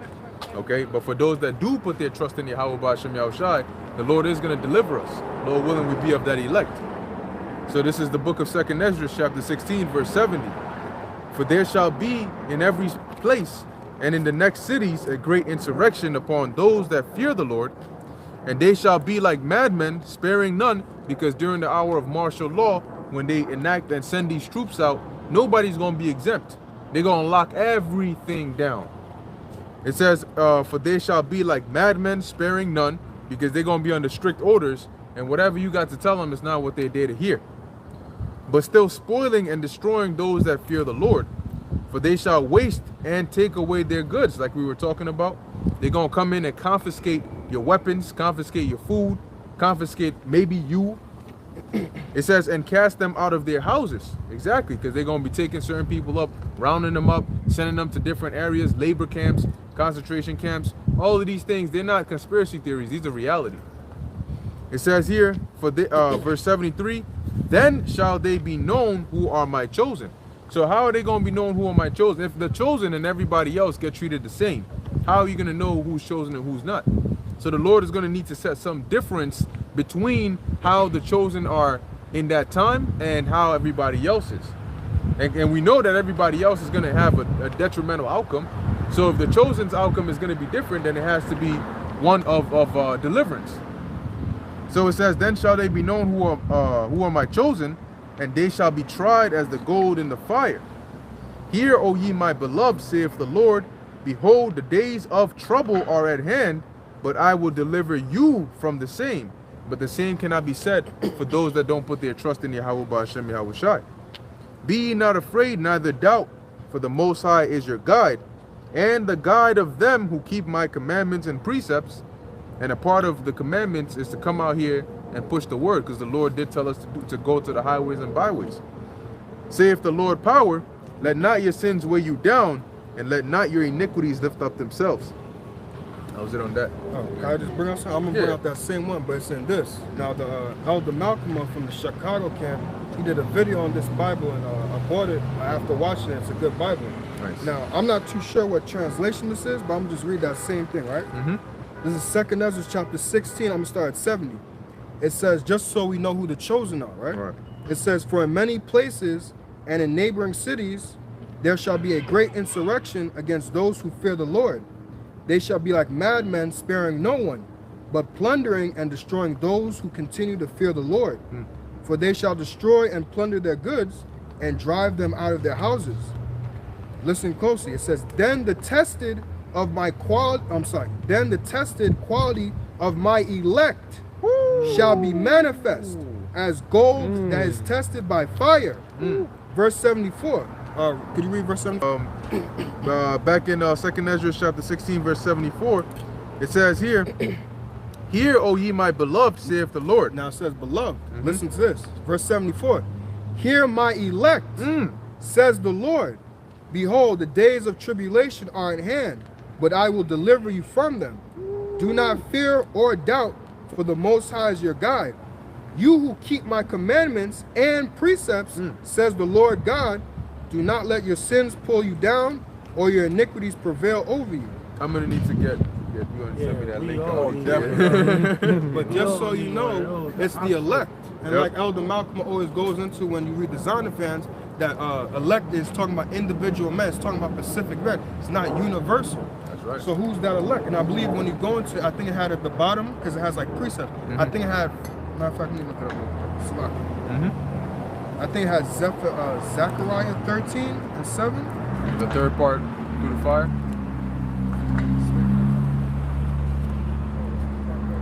It's all good. Yeah, just so you know what it's going through. Like, yeah, it says for 2 Ezra 16 verses 68 to 78. It has two precepts here. It says Zechariah chapter 13 verse 9 and 1 Peter chapter 1 verse 7. Yep. That's how you do it. That's how you do it. My just so you can page, see it. my page is called DTA, Hope for Elect. And that's all we all out here to strive to do is we hope to be the elect. Lord willing, we be those men, man. That's all. God. Yep.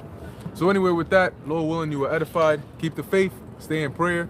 And in closing, we want to give all praises, honor, and glory to Yahweh, Bahasham, Yahweh Shai, Bahasham, Rakah Kodash. Until next time, Shalom. You can find it on Amazon. I got it on Amazon.